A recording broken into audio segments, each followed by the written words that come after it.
Boa noite. Boa noite. O governo estuda o corte de 10 ministérios e 1.000 cargos de confiança. Michel Temer anuncia que vai deixar a articulação política. Dilma diz que o governo demorou para perceber a gravidade da crise. Soldado da PM é preso suspeito de participar de chacina na Grande São Paulo. E com temor sobre China, dólar dispara.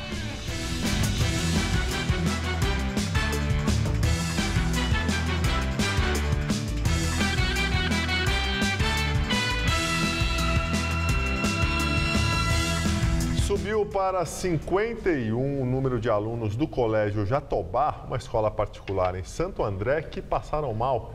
36 estão internados, 5 na UTI. O novo balanço foi divulgado hoje pela Prefeitura de Santo André. As crianças foram hospitalizadas na última sexta-feira com quadro de náusea, febre e diarreia.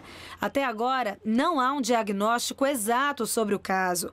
A vigilância epidemiológica coletou amostras de água e de alimentos no local. E segundo a direção do Colégio Jatobá, os resultados devem ser divulgados até quarta-feira. A escola está fechada e não tem previsão para a reabertura. O ministro do Planejamento, Nelson Barbosa, anunciou hoje que o governo vai cortar 10 dos atuais 39 ministérios. A redução faz parte de uma reforma administrativa mais ampla, segundo o ministro.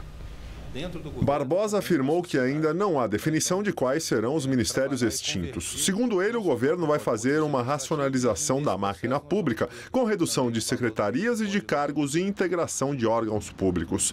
As medidas têm o objetivo de reduzir despesas e aumentar a produtividade do governo. Segundo Barbosa, a reforma está sendo coordenada pessoalmente pela presidente Dilma e deve ser implantada até o final de setembro.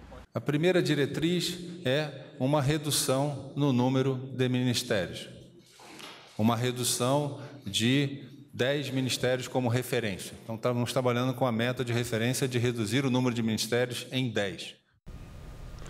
E em entrevista no Palácio do Planalto, a presidente Dilma anunciou que a reforma ministerial vai extinguir cerca de 1.000 dos 22.500 cargos comissionados no governo. Segundo ela, a reforma administrativa tem um caráter estruturante. Na entrevista, Dilma também negou qualquer possibilidade da saída do ministro da Fazenda, Joaquim Levy. Hoje circularam boatos de que ele deixaria o cargo. Sobre a crise econômica, Dilma disse que o governo errou ao só perceber que era muito maior do que se esperava entre os meses de novembro e dezembro do ano passado. Da tribuna do Senado, Fernando Collor chama o Procurador-Geral da República, Rodrigo Janot, de figura tosca e fascista. Na semana passada, Collor foi denunciado ao Supremo Tribunal Federal por Janot. O senador e ex-presidente da República é suspeito de participar do esquema criminoso de desvio de dinheiro da Petrobras. Durante o pronunciamento, Collor questionou a atuação de Janot na Operação Lava Jato. Disse também que ele não possui estabilidade emocional, sobriedade e perfil democrático para conduzir o Ministério Público. Estamos, sim, diante de um sujeito ressacado, sem eira nem beira, que se intitula Senhor do Baraço e do Cutelo, que acha que tudo pode e tudo faz a seu bel prazer. Trata-se, senhoras e senhores senadores, do senhor Rodrigo Janot, de um fascista da pior extração. Não é a primeira vez que Collor critica Janot. No começo do mês, também da tribuna, ele chegou a xingar com palavrões o procurador. Collor foi denunciado pelos crimes de corrupção e lavagem de dinheiro. Ele é acusado de receber 26 milhões de reais como pagamento de propina por contratos firmados na BR Distribuidora, uma unidade da Petrobras. E agora o comentário de Josias de Souza, direto de Brasília. De monotonia, ninguém pode acusar o governo Dilma Rousseff. O Palácio do Planalto eletrificou a semana já no primeiro dia. Numa conversa com a presidente da República, o vice-presidente Michel Temer abdicou do balcão.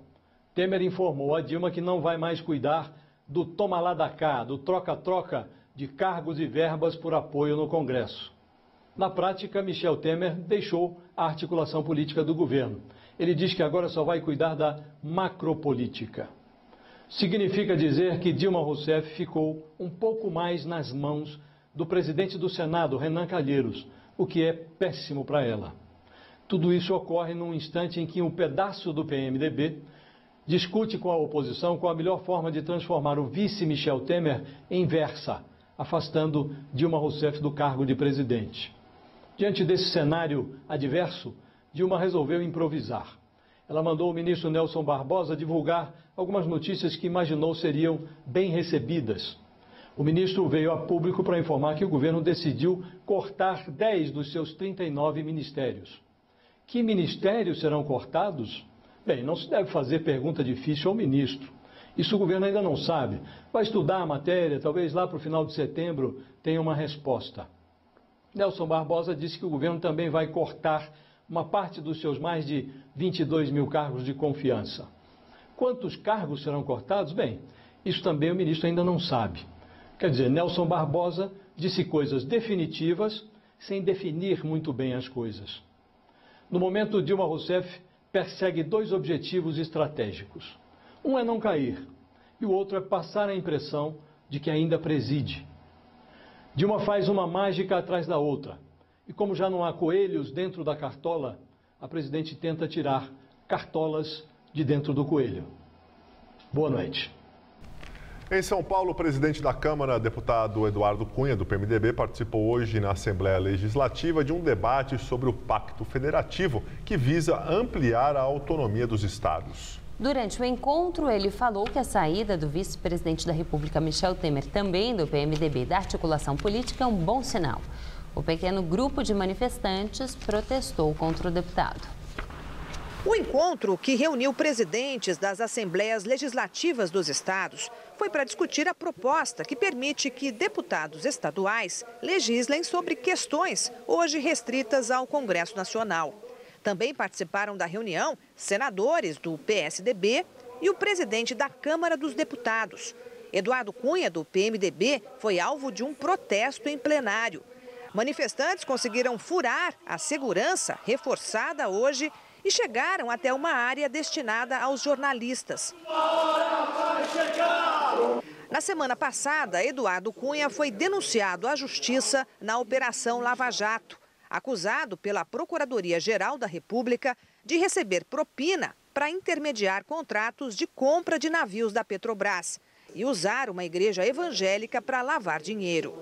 Mesmo depois da denúncia, a Procuradoria-Geral da República continua em busca de contas e depósitos no exterior, supostamente ligados a Eduardo Cunha. O presidente da Câmara tem repetido que não pretende deixar o cargo durante o processo, sobre o qual hoje ele preferiu manter silêncio. Eu não falo sobre esse assunto é com o meu advogado. Eduardo Cunha comentou a disposição de Michel Temer de deixar o cargo de articulador político do governo junto ao Congresso. O vice-presidente da República anunciou que não vai mais cuidar do dia a dia da função, como negociar cargos e emendas. Ele não tinha condições nenhuma de cumprir um trabalho pela sabotagem que foi feita ao longo de todo esse tempo perante o trabalho dele. E as condições políticas vão se mudando. Então, eu acho que a saída dele da articulação, se confirmada, é um bom sinal para ele. E eu estou defendendo que o Congresso do PMDB adiante, que foi convocado para novembro, que seja convocado para antes, para a gente discutir a possível saída do PMDB do Brasil. O deputado falou ainda sobre o corte no número de ministérios anunciado hoje pelo ministro do Planejamento, Nelson Barbosa. Se você reduzir 10 ministérios, menos 10 ministros para pegar avião da FAB, menos 10 carros com motorista, menos 10 chefes de gabinete, menos 10 assessores de sei lá do quê, menos cargos de comissão, consequentemente é um sinal positivo para a gente mostrar que o governo está preocupado também em economizar recursos públicos. E agora vamos ao comentário de política com Bob Fernandes. Trabuco, presidente do Bradesco, disse: a crise política é mais forte que a econômica. Quanto pior, melhor, é melhor para quem? Para o Brasil, não é. Agora, Setúbal, dono do maior banco privado do país, o Itaú, opina na Folha. Pelo que vi até agora, impeachment não tem cabimento e isso criaria instabilidade para a democracia. Setúbal diz ainda: é muita discussão de poder pelo poder e pouca discussão sobre o país. O que querem os principais envolvidos nessa luta pelo poder? O vice Temer já se coloca. Aécio quer nova eleição. Alckmin sabe que sua chance é 2018. Serra sempre quer. Eduardo Cunha e Renan Calheiros querem salvar o pescoço. E Gilmar Mendes Gilmar Mendes. Ministro do Supremo e TSE, Gilmar quer investigar contas da campanha de Dilma, que recebeu doações ilegais de empreiteiras que lavaram a jato. Com voto de Gilmar e unanimidade, o TSE aprovou as contas em dezembro. As campanhas de Aécio, Eduardo Campos e Marina receberam das mesmas empreiteiras. A respeito disso, nem um pio do ministro.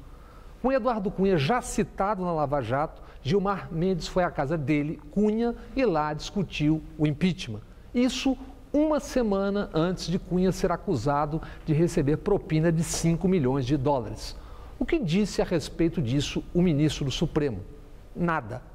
O procurador Janot pede 184 anos de prisão para Eduardo Cunha e a devolução de 40 milhões de dólares. O que dizem PSDB, DEM, Caiado, Gilmar, Panelas e Ruas. Nas ruas, 5 dias antes, essa oposição atacou a corrupção, a do PT, silenciou sobre Cunha e demais. Mais até, anunciou em cartazes, somos milhões de Cunhas. E Fernando Henrique, demais tucanos e aliados, silêncio tumular sobre Eduardo Cunha, que segue presidente da Câmara e pontificando.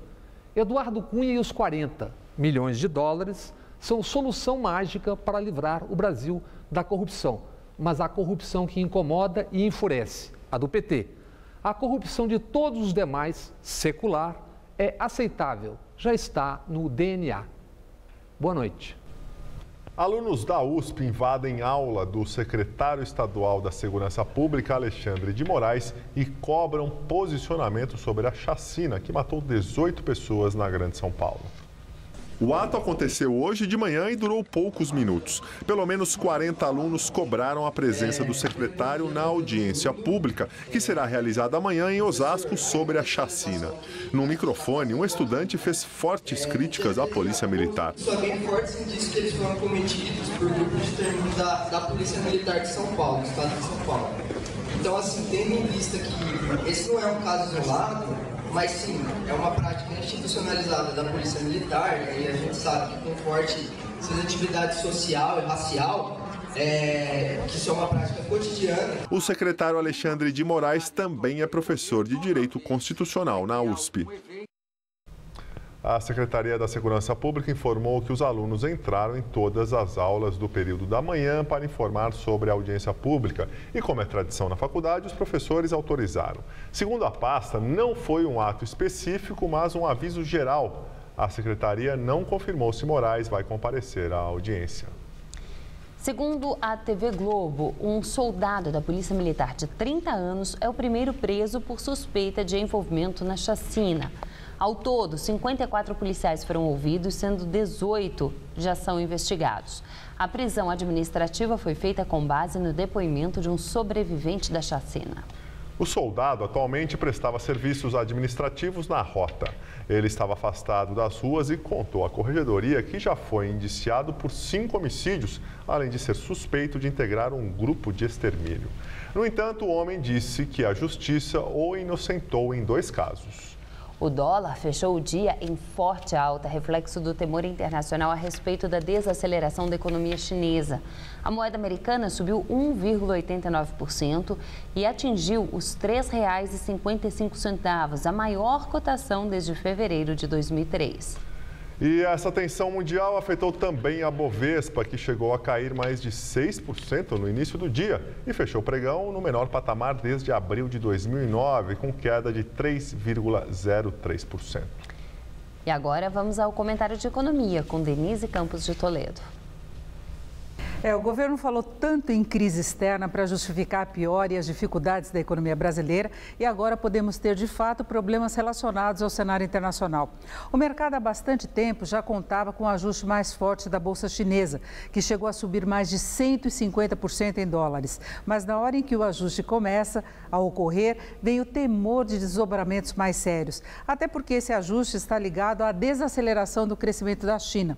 Além do impacto sobre o mercado financeiro, como essa onda pesada de queda das bolsas de valores, ainda tem a diminuição das importações do país e a baixa dos preços de commodities, que prejudica o comércio exterior até de economias mais fortes como os Estados Unidos. O Brasil já vem sentindo os reflexos desse movimento, tanto na balança como no desempenho das empresas que operam com commodities como a Vale. Afinal, a China é o nosso maior parceiro comercial. Mas ainda tem a preocupação com a alta do dólar, que veio junto com toda essa instabilidade do mercado. Um avanço mais forte do dólar pode pressionar a inflação, que continua rodando em patamar elevado demais. Enfim, tudo o que o Brasil não precisa é de uma crise no exterior, trazendo mais problemas com a economia fragilizada como está e com projeções ainda bem ruins. O relatório Focus, divulgado hoje, mostrou que o mercado trabalha com a previsão de inflação em 9,29% este ano e 5,5% no ano que vem. Inflação muito alta para uma economia em recessão, com desemprego crescendo rápido e queda geral do consumo. O mercado, que já prevê uma retração de 2,06% para o PIB, o Produto Interno Bruto, este ano e de 0,24% no ano que vem, fala em piora dessas projeções diante da falta de sinalização de retomada da atividade. Ao contrário, os indicadores ainda estão piorando e não se vê uma ação mais efetiva do governo no sentido de dar maior fôlego à economia. Liberações pontuais de crédito e favorecimento de alguns setores não vão garantir uma reação. Isso deve vir aos poucos, lá para o final do ano que vem ou em 2017, através de uma melhoria das exportações de manufaturados. Essa é a saída clássica de crises, desde que não surjam problemas adicionais, como essa ameaça agora da China. Eu volto na quinta, até lá. Uma caminhada organizada por representantes de movimentos negros de São Paulo lembrou hoje os 133 anos do falecimento de Luiz Gama, escritor, jornalista e advogado que libertou mais de 500 escravos durante a monarquia. Ele foi um dos grandes líderes negros do país e atuou principalmente na capital paulista. O busto no Largo do Aroche, no centro, é uma homenagem, presente desde 1930. Mas essa história começa bem antes. Ele nasceu em Salvador, filho de uma africana com um português. Aos 10 anos de idade, o próprio pai o vendeu ilegalmente como escravo. Luiz Gama veio parar no Porto de Santos e começava aí a trajetória do primeiro grande líder negro de São Paulo. A princípio, que é uma coisa muito triste, mas não deixa de ser uma história dele maravilhosa, porque de superação, de briga pela liberdade, querendo libertar os que eram escravos. Benemar é tataraneto de Luiz Gama e revela que a família já assinou autorização para que a vida do parente ilustre vire filme, ainda sem data definida para o lançamento. Na tela será contada a trajetória do advogado negro que libertou mais de 500 escravos e que, apesar de ter aprendido a ler e a escrever já adulto, transitou pelo mundo das letras como poucos. O Luiz Gama tem a dimensão jurídica, ele inovou no mundo jurídico, ainda hoje é estudado na academia como alguém que inovou a ciência jurídica. O Luiz Gama é fundador do Partido Republicano Paulista, tem uma dimensão política. O Luiz Gama tem uma dimensão jornalística, porque ele criou o jornalismo satírico, né? de sátira, de crítica mordaz da sociedade da época. E o Luiz Gama tem essa dimensão literária também. Todas essas histórias são lembradas antes mesmo de chegarem ao cinema. No dia 24 de agosto, há 133 anos, morria Luiz Gama. Uma caminhada até o cemitério da Consolação relembra o cortejo com humildes e ricos lado a lado que parou a cidade de São Paulo. O movimento negro da capital quer reviver as bandeiras de Luiz Gama. A bandeira do Luiz Gama permanece acesa, né? Permanece erguida. Quer dizer, nós ainda carecemos do espírito republicano e ainda precisamos combater a tirania e o conservadorismo, né, na sociedade. A seguir, chanceler alemã reage contra a xenofobia e diz que os protestos de extremistas contra refugiados são repugnantes. E ainda na França, presidente François Hollande condecora os passageiros que conseguiram evitar um atentado em um trem que ia de Amsterdã a Paris. O trabalho do governo federal avança em São Paulo, avança no Brasil. Na saúde, 6 milhões de pessoas recebem medicamentos gratuitos. Com mais médicos, mais de 2.500 profissionais beneficiam 8 milhões de paulistas. Na educação, 340 creches foram concluídas. E o Pronatec qualifica 1.400.000 jovens e trabalhadores. O Minha Casa Minha Vida já realizou o sonho de mais de 398.000 famílias em São Paulo. É o governo federal trabalhando para o Brasil avançar. Se você quer estudar jornalismo, relações públicas, publicidade e propaganda ou rádio, TV e internet, a Faculdade Casper Libero é o seu lugar. Quer conhecer? Eu te levo! Aqui a gente aprende na sala de aula e também em laboratórios de rádio, fotografia, edição de imagens e estúdios de TV.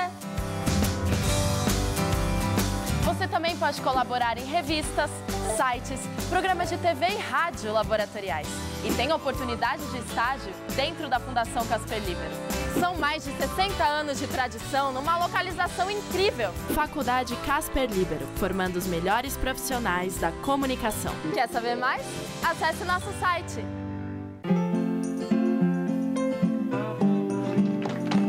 Que continua amamentando após voltar ao trabalho merece reconhecimento. E a empresa que apoia esse gesto também. A amamentação diminui o risco de doenças na criança e na mulher. Por isso, o empregador incentive este gesto, oferecendo sala de apoio à amamentação, creche no local de trabalho e licença maternidade de 6 meses. Amamentação e trabalho. Para dar certo, o compromisso é de todos.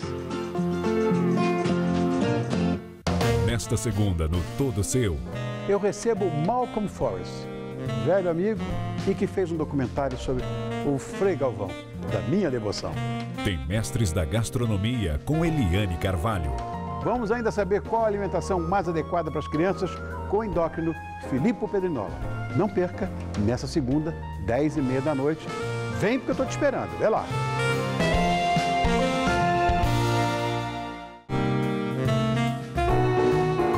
Oferecimento Bombril, os produtos que brilham como toda mulher.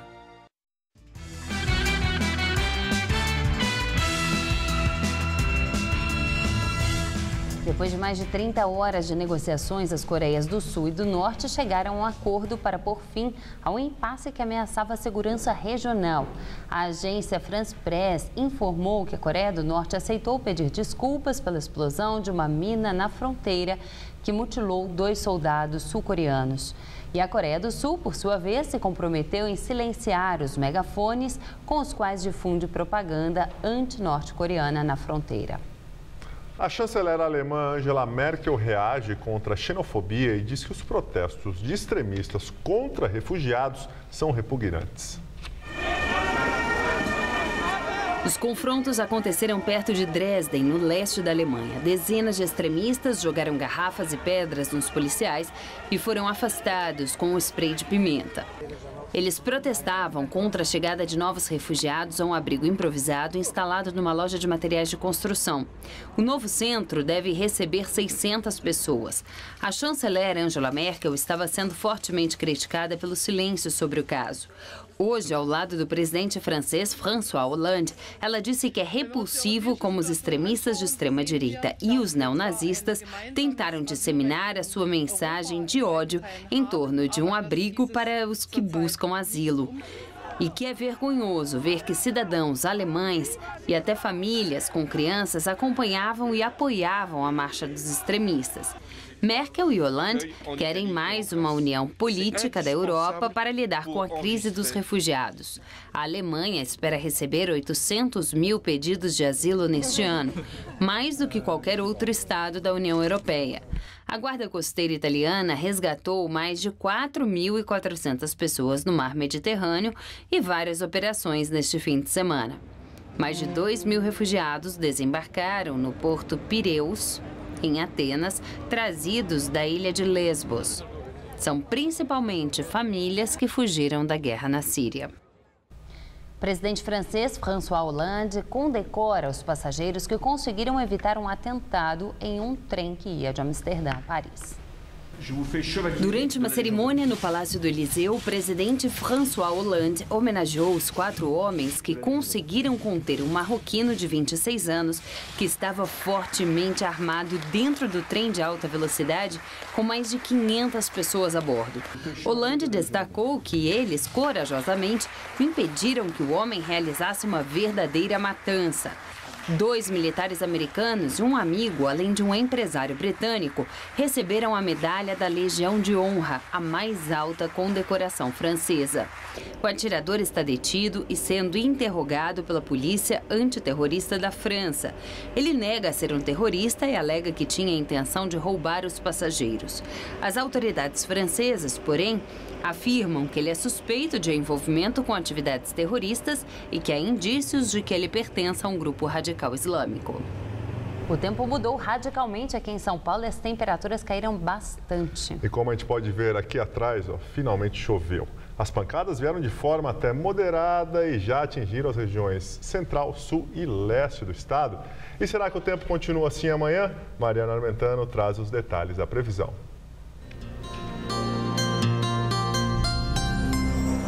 É bom manter o guarda-chuva por perto, porque nessa terça-feira as pancadas não têm hora para acontecer aqui na região metropolitana. Um sistema de alta pressão espalha muita nebulosidade sobre boa parte do estado de São Paulo.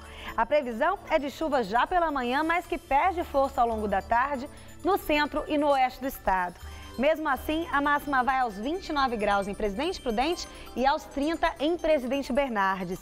Na faixa norte paulista, não chove e a máxima chega aos 34 graus na cidade de Ribeirão Preto. Aqui no leste, as temperaturas ficam mais amenas por causa do tempo mais fechado. Em Santos, a máxima vai só até os 20 graus amanhã. Aqui na capital, além de muitas nuvens, teremos chuvas a qualquer hora. Vamos ver as temperaturas? Nesta terça-feira, mínima de 15 e máxima de 23 graus. Na quarta, esquenta mais e ainda chove, máxima de 28.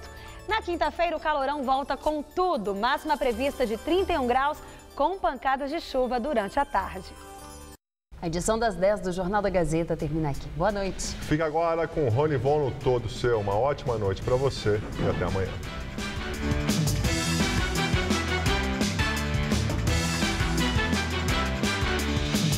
O Minhocão deve ser demolido? Entre neste debate daqui a pouco, 11h30 da noite em Cidade Ocupada. Assista agora, Todo Seu.